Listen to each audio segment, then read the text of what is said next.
Olá, muito bom dia, seja bem-vindo ao Noticidade Manhã desta terça-feira. Foi identificado o suspeito de ter matado um policial neste fim de semana no bairro Cajuru. Por meio de denúncia anônima, a polícia chegou até a casa do suspeito, onde estava apenas a mãe e o irmão dele, com quem foram encontradas mais de 500 porções de drogas, além de R$4 mil em dinheiro. Em uma outra casa, onde o suspeito usaria como esconderijo, foi encontrada uma espingarda carregada. Ele ainda está foragido, mas já é procurado pelos crimes de tráfico de drogas e posse ilegal de armas. É hora de conferir como está o trânsito na região. A partir de agora, 7h01, toda a movimentação das ruas, avenidas e rodovias da nossa região com a nossa equipe, que traz todas as informações atualizadas para você que vai sair de casa neste momento com o repórter Pedro Leão. Bom dia, Pedro. Onde você está hoje? Bom dia, Fernando. Bom dia a todos que acompanham o Noticidade Manhã. Eu estou na Praça 9 de Julho, aqui na região central de Sorocaba. E o trânsito na cidade não apresenta pontos de lentidão, o trânsito está tranquilo, sem pontos de lentidão. Nós temos imagens aqui da Avenida Moreira César, que tem o trânsito carregado nos dois sentidos. Tanto quem vai em direção à Avenida Juscelino Kubitschek ou ao Campolim, tanto no sentido contrário, quem pretende descer à Avenida Afonso Vergueiro. E a Urbis vai implantar nesta terça-feira mão única de direção no trecho da rua 28 de outubro, entre a rua Direitos Humanos e Maria Carmen Rodrigues Sacker, no Alto da Boa Vista. As mudanças serão informadas com faixas e cavaletes e terão acompanhamento de agentes de trânsito. Os técnicos da Urbis pedem atenção aos motoristas. E ontem à noite, um homem dormiu ao volante e acabou batendo em um poste na Avenida Dom Aguirre, em Sorocaba. De acordo com o Corpo de Bombeiros, por conta do risco de queda desse poste, a avenida ficou parcialmente interditada. A vítima não sofreu ferimentos graves.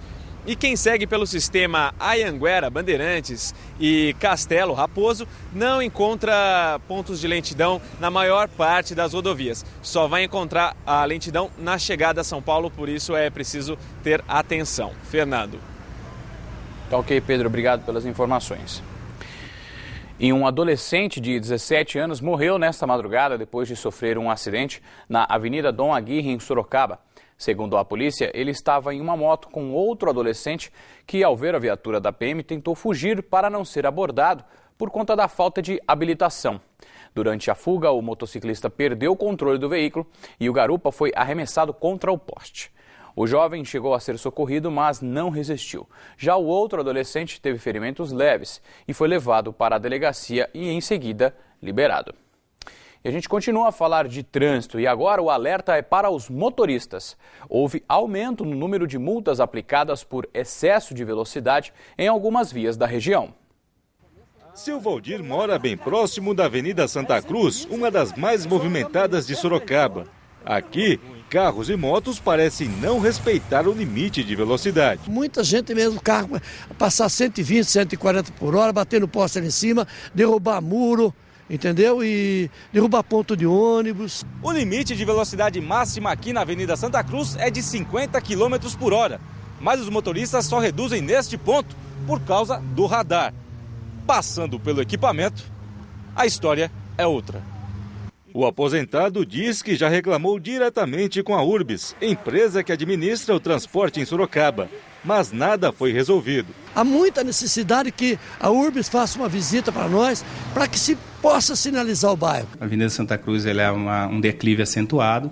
Nós detectamos lá que nós temos pontos de radares, tanto antes como depois da Rua Constituição, e agora nós estamos finalizando nossos estudos para ver a melhor alternativa viária para se fazer uma intervenção naquele local. A Urbis informa ainda que de janeiro a julho deste ano foram aplicadas quase 39 mil multas por excesso de velocidade em Sorocaba.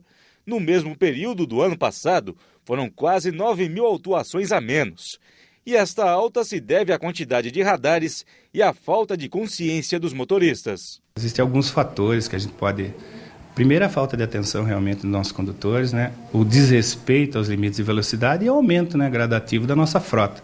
Hoje nós estamos com uma frota de 406 mil veículos só registrados em Sorocaba. Já nas rodovias que cortam a cidade, de janeiro a julho de 2013, o número de autuações caiu 91%. O aumento da velocidade máxima, bem como também a reeducação já dos condutores que foram autuados anteriormente, foram o fato marcante aí na redução aí das infrações. E não é difícil conseguir flagrantes de excesso de velocidade. Neste trecho da pista marginal da rodovia Raposo Tavares, em Sorocaba, o limite máximo é de 70 km por hora. Mas alguns motoristas passam a mais de 100. Ali se apressa com o implemento tecnológico, veículos aí mais potentes, o cidadão acaba até não percebendo a velocidade que ele está transitando na via. E infelizmente é um dos fatores aí que aumenta o número de acidentes na pista. Aqui na região de Jundiaí foram registrados de janeiro a agosto deste ano 840 acidentes no sistema Anhanguera Bandeirantes. Segundo a concessionária que administra as rodovias, 93% dos acidentes são causados por imprudência do motorista. Grande parte desses 93% é o excesso de velocidade, dentre outros fatores que nós temos aí, o motorista cansado, o motorista com sono, a própria desatenção, talvez são fatores que levam a ele se envolver no acidente. O gestor da concessionária alerta para os limites de velocidade estipulados em cada rodovia. Mas o que podemos perceber é que, infelizmente, algumas pessoas não se importam muito com as leis de trânsito. Esta imagem, feita este ano pelas câmeras da concessionária, mostra um carro no acostamento e, pior, na contramão. Em maio, o Noticidade também mostrou um acidente de um motorista que andou na contramão na rodovia dos Bandeirantes.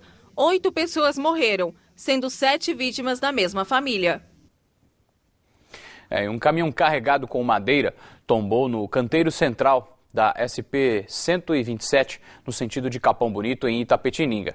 De acordo com o Corpo de Bombeiros, o motorista chegou a ficar preso às ferragens e, apesar do susto, ele não sofreu ferimentos graves e foi encaminhado ao Hospital Regional da cidade. Os 2 sentidos da rodovia ficaram interditados por aproximadamente 1h30. A carga e o veículo já foram retirados da pista. Moradores do bairro Bom Jesus, em Sorocaba, protestam contra a falta d'água e fecham rodovia que liga a cidade a Iperoá.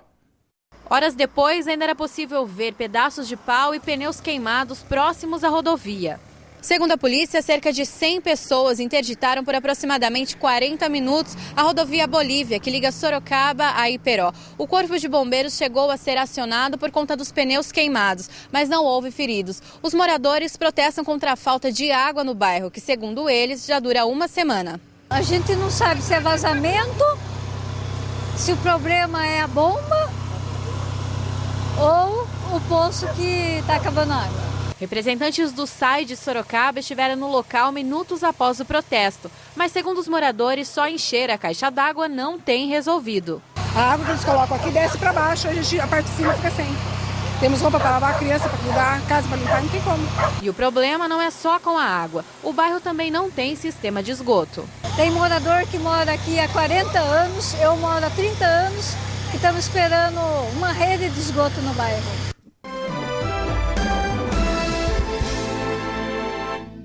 7h12. O Banco de Olhos de Sorocaba realiza entre os dias 7 e 8 de setembro uma triagem para quem quer passar pelo mutirão de cirurgia de catarata. E quem nos traz os detalhes desta campanha é novamente o repórter Pedro Leão, ao vivo.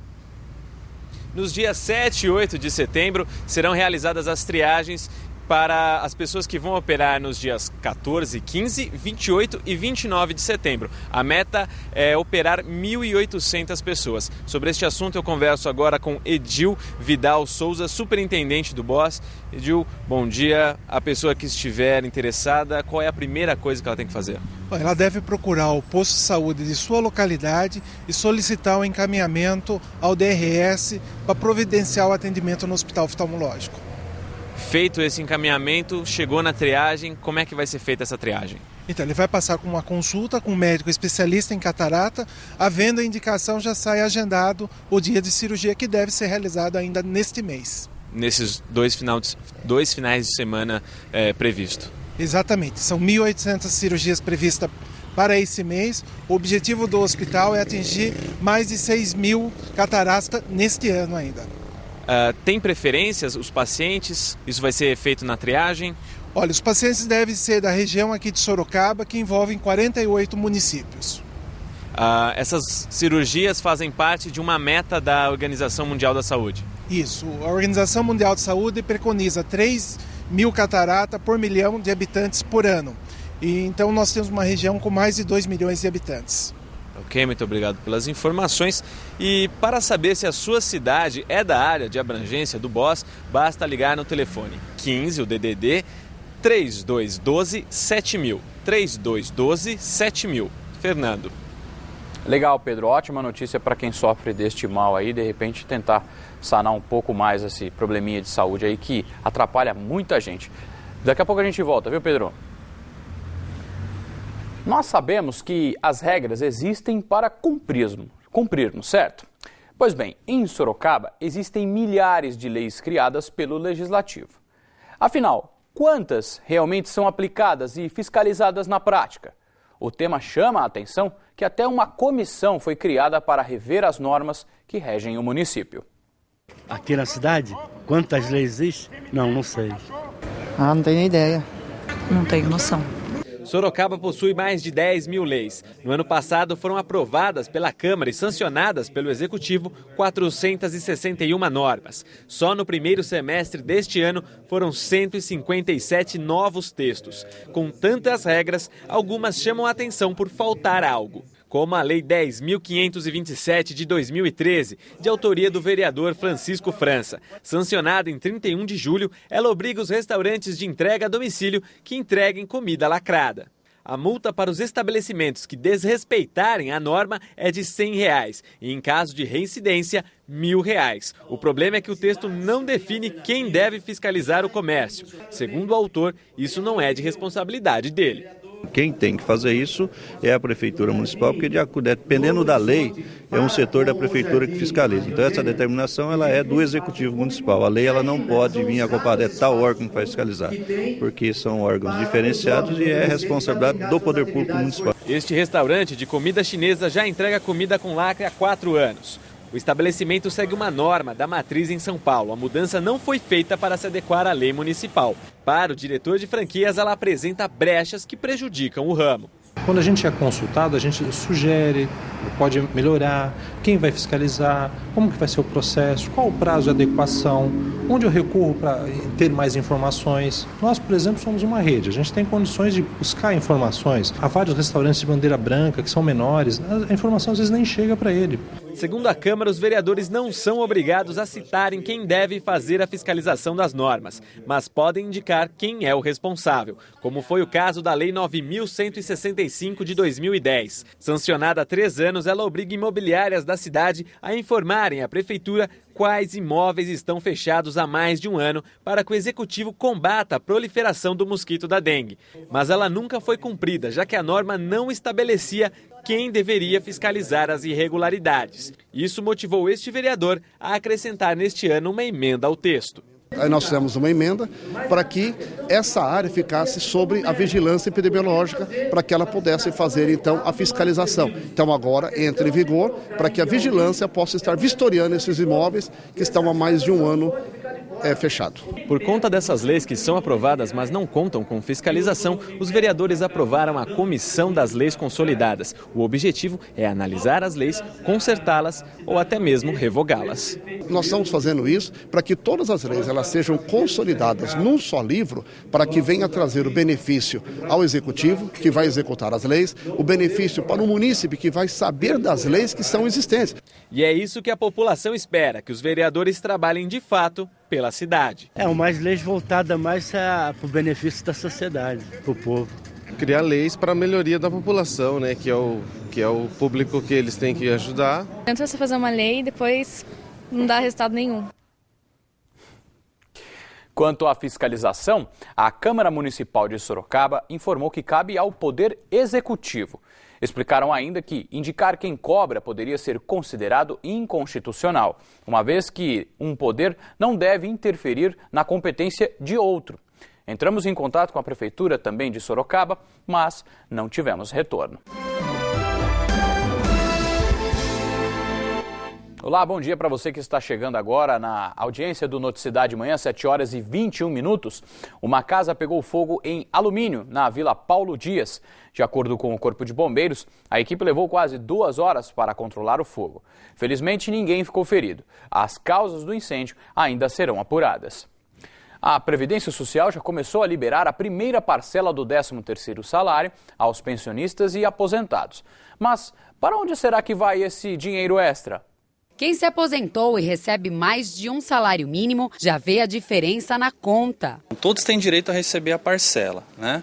Somente aqueles que recebem os benefícios assistenciais que não fazem jus ao pagamento do 13º. Os beneficiários de auxílio-doença, auxílio-reclusão, salário-maternidade, aposentadoria e pensões. A antecipação acontece desde 2006, mas nem todo mundo sabe. E o INSS dá uma dica: usar o dinheiro para quitar débitos. A gente pede para todos os beneficiários se utilizar com bastante cuidado, né? Procurar pagar suas contas. 12 bilhões e 600 milhões de reais devem ser injetados na economia com a antecipação. 3 bilhões e 600 milhões só no estado de São Paulo. Além de receber metade da gratificação antes, os beneficiários não têm o desconto do imposto de renda. Boa notícia para quem já tem destino certo para o dinheiro. É o caso do seu Argemiro. Ele e a esposa viajam sempre que podem. E adivinha, eles já têm viagem marcada para o próximo mês. Os últimos passeios nós fizemos para Poços de Caldas há 3 meses atrás. E agora nós fizemos um para São Lourenço, também em Minas Gerais. Então, consequência desse mês aqui que está saindo, o 13º, vamos aproveitar e fazer mais uma viagem. O nosso destino será o litoral paulista. O casal gosta tanto de passear que quase todo mês se une aos outros aposentados da associação da cidade. E a viagem é marcada assim, quase sempre sem consultar a esposa. Quando ele chega em casa, ele fala assim, já temos viagem marcada. Eu falei, mas como? Já decidi, já mandaram pegar lugar bom.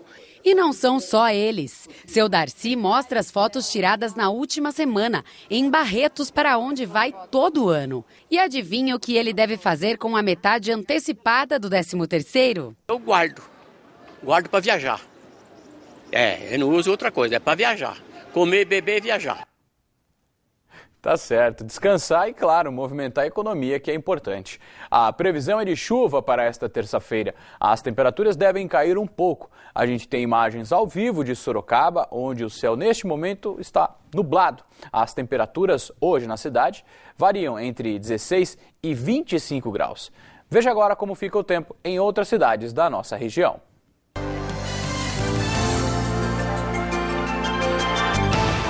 Em Piedade, as temperaturas variam entre 14 e 23 graus. Capela do Alto tem mínima de 15 e a máxima não passa dos 25. Em Jundiaí, a mínima é de 17 graus, com máxima de até 28. Já em Itapetininga, a máxima não passa dos 24.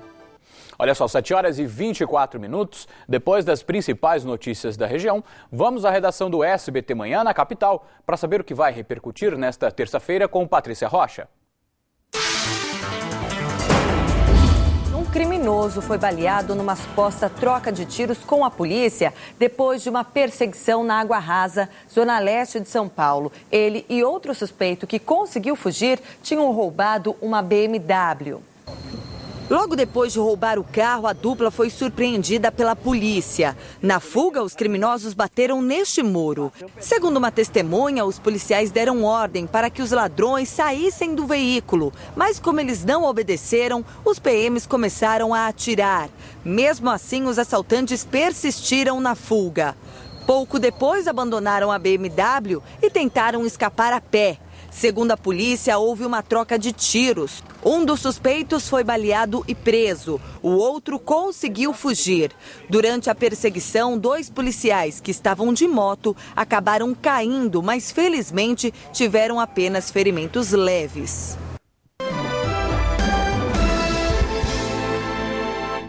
7 horas e 28 minutos. Atenção, se você é produtor rural, a unidade móvel do Poupa Tempo Rural está até a próxima sexta-feira no pátio da CEAGESP, em Sorocaba, para oferecer atendimento aos interessados. Outras informações a gente vai saber agora, ao vivo, novamente com o repórter Pedro Leão.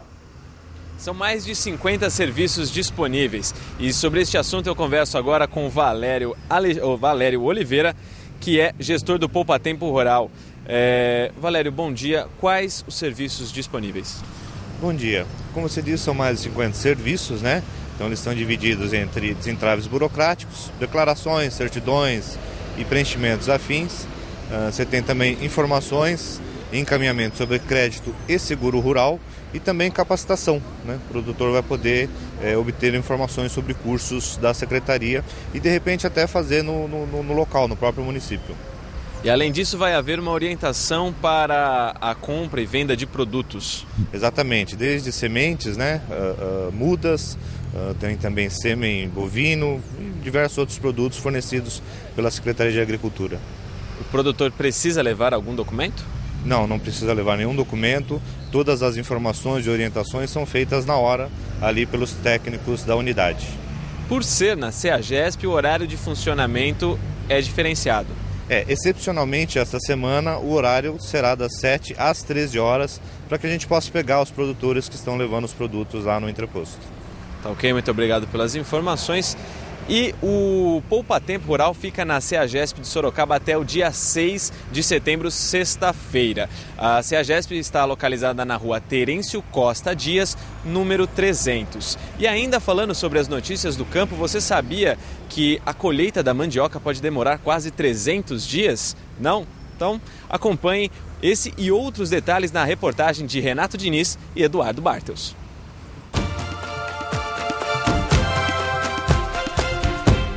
Quando olhamos por cima da terra, temos a impressão de que aqui não há plantação, mas o produto agrícola está embaixo. Estamos falando da mandioca.